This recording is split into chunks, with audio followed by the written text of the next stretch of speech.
ప్రియ దేవుని బిడ్డలారా, తపస్కాలంలోని విభూది బుధవారం మొదటి దినాన దేవుని ఆరాధించడానికి, దేవుని వాక్యాన్ని ధ్యానించడానికి మనం ఇక్కడ చేరి ఉన్నాము.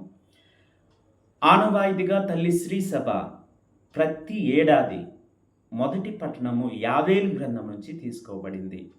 ఈ యావేలు గ్రంథంలో ప్రధానంగా 4 అంశాలను మనం ధ్యానిస్తున్నాం. మొట్టమొదటిగా యావేలు గ్రంథంలో మీరు పూర్ణ హృదయంతో సంపూర్ణంగా దేవుని చెంతకు రండి.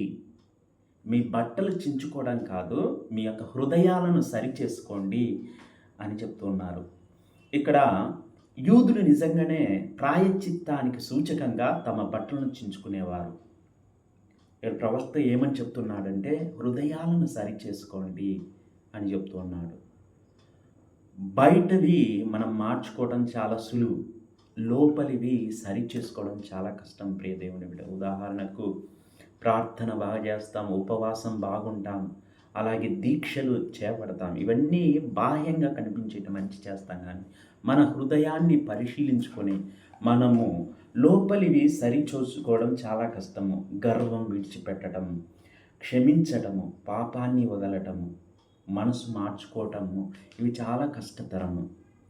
ఇక రెండవదిగా దేవుని హృదయం ఎలా ఉంటుందో అనేది మొదటి పట్టణము తెలియజేసింది. దేవుని హృదయం ఎలా ఉంటుందండి? ఆయన కరుణామయుడు, దయగలవాడు, ప్రేమ సమృద్ధిగా కలవాడు. మన పాపముల కంటే దేవుని కరుణ అపారమైంది అనేది ఈ యొక్క తపస్కాలంలో మనం గుర్తుపెట్టుకోవాలి. ఇక 4వ అంశము, యావేలు గ్రంథంలో అందరికీ కూడా ఆహ్వానం. ఇది కేవలము కొంతమందికే కాదు, వృద్ధులకు, పిల్లలకు, పెద్దలకు, కొత్తగా పెళ్ళైన వారికి అందరినీ కూడా ఆహ్వానించి చక్కటి జీవితాన్ని వారి యొక్క హృదయాన్ని శుద్ధి చేసుకోమని యావేలు గ్రంథం నుంచి మనం వింటూ ఉన్నాము. ఇక చివరిగా మనం ఏం నేర్చుకోవచ్చు? మన మార్పు వల్ల దేవునికి మహిమ చేకూరును, ఇతరులు దేవుని విశ్వసిస్తారు. మేము క్రీస్తు రాయబారులము. ప్రతి క్రైస్తవుడు కేవలం విశ్వాసి కాదు, క్రీస్తు ప్రతినిధి అనేది మనం గుర్తు చేసుకోవాలి. పట్టణం విన్నప్పుడు ప్రపంచము క్రీస్తును చూడకపోవచ్చు, మనల్ని చూసి క్రీస్తుని కనుగొనాలి. అలాంటి జీవితము జీవించటానికి తపస్కాలము మనకు పిలుపునిస్తూ ఉంది. ఇక 2వ పట్టణాన్ని మనం ధ్యానిస్తే కొరింథీయులకు రాసిన 2వ లేఖలో పౌలు గారు ఈ విధంగా ప్రస్తావిస్తారు. ఇది ఏ అనుగ్రహ కాలం, ఇది ఏ రక్షణ దినము. చాలామందిని మార్పు కోసం రేపు చూడవచ్చులే, ఎల్లుండి చూడవచ్చు, అన్నీ కూడా మనం పోస్ట్ పోన్ చేసుకుంటుంటాము కదా. కానీ పౌలు గారు చెప్తారు, ఇదే అనుగ్రహ కాలం, ఇది ఏ రక్షణ దినం.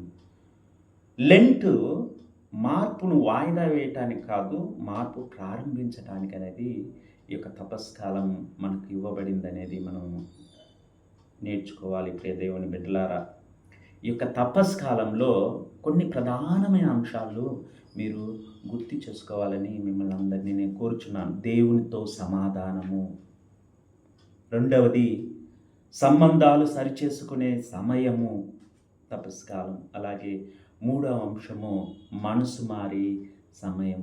ఈ 40 రోజులుగా మనము మన మనసును మార్చుకునేందుకు చక్కటి సమయం, రక్షణ పొందే సమయం కూడా ఈ యొక్క తపస్కాలం అనేది మన హృదయంలో ఉంచుకోవాలి. యేసు ఈనాటి సువార్త పఠనంలో, మత్తయి సువార్తలో 3 ఆధ్యాత్మిక అంశాలను ప్రధానంగా మనకిస్తూ ఉన్నాడు. ఈనాటి సువార్త పఠనం చాలా పెద్దగా ఉన్నప్పటికీ వాని నుండి మనం 3 ఆధ్యాత్మిక అంశాలను చూస్తాము. దానం, ప్రేమ. మొదటిది దానం చేయటం, రెండవది ప్రార్థన చేయటం, 3వది ఉపవాసం చేయడం. దానం లేకుండా ప్రార్థన స్వార్థం, ప్రార్థన లేకుండా ఉపవాసం ఖాళీ, ఉపవాసం లేకుండా ప్రేమ బలహీనము.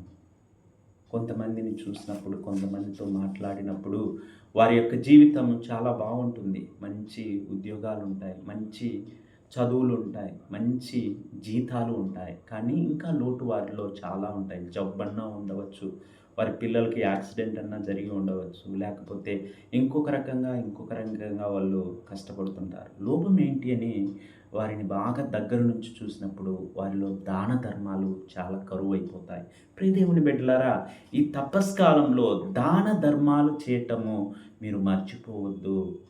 దాన ధర్మాల వలన దేవుని యొక్క ఆశీర్వాదాలు ఆ కుటుంబానికి, వారి పిల్లలకు మిక్కుటంగా లభిస్తాయని మీతో నేను ఆశపడుతూ చెప్తూ ఉన్నాను. దయచేసి దాన ధర్మాలను మీరు విస్మరించకండి. ఈ తపస్కాలంలో ముఖ్యంగా మీ జీవితం అంతా కూడా దాన ధర్మాల వలన దేవుని యొక్క ఆశీర్వాదాలు మీరు పొందుతారు. దేవుడు మిమ్మల్ని అందరినీ దీవించునుగాక. God bless you. In the name of the father and of the son and of the holy spirit.